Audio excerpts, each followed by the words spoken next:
আচ্ছা বন্ধুরা, আমরা তো দোকানে মোগলাই খাই, সেটা খাই অন্যরকম। আর ঘরোয়া সিম্পল মোগলাই, যেটাকে বলে একদম মিনি মোগলাই, চটজলদি মোগলাই, কি আর বলবো, আর কত কি বলবো।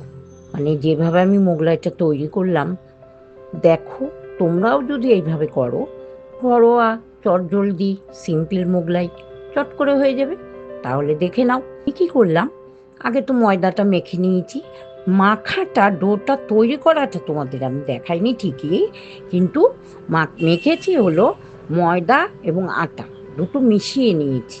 তারপর অল্প করে অল্প কয়েক দানা চিনি দিয়েছি, লবণ দিয়েছি, আর একটু রিফাইন তেল দিয়ে দিয়েছি। দিয়ে আমি ভালো করে ময়াম দিয়ে আগে ডোটা তৈরি করে নিয়েছি। তারপর লেচি কেটে নিয়ে রেডি করে নিলাম। ওইদিকে রান্নাঘরে কিন্তু পুর করে নিয়েছিলাম। কি দিয়ে করেছি?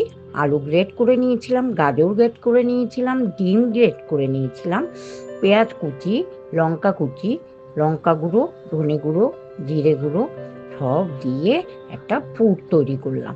তারপর বেলে নিলাম গোল করে, রুটির মতো করে। মাঝখানে পুরটা দিয়ে একটু বাটার, একটু চিজ গ্রেট করে দিলাম। চিজ মোগলাই বলতে পারো, চিজ আর পুর ভরা মোগলাই, চিজও ব্যবহার করেছি। দিয়ে সুন্দর করে ছোট ছোট মিনি মোগলাই তৈরি করে নিলাম হাতের আকারে করে।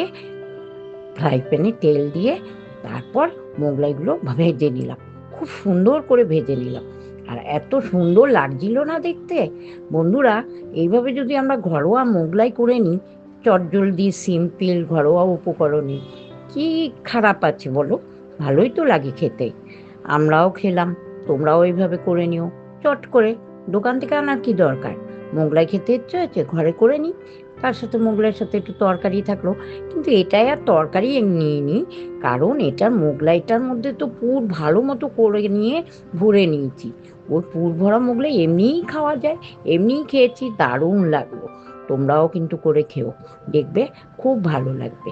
তাহলে আসি, আবার কোনো রান্না নিয়ে, কোনো স্ন্যাক্স নিয়ে তোমাদের কাছে চলে আসবো। আজকের মতো টাটা।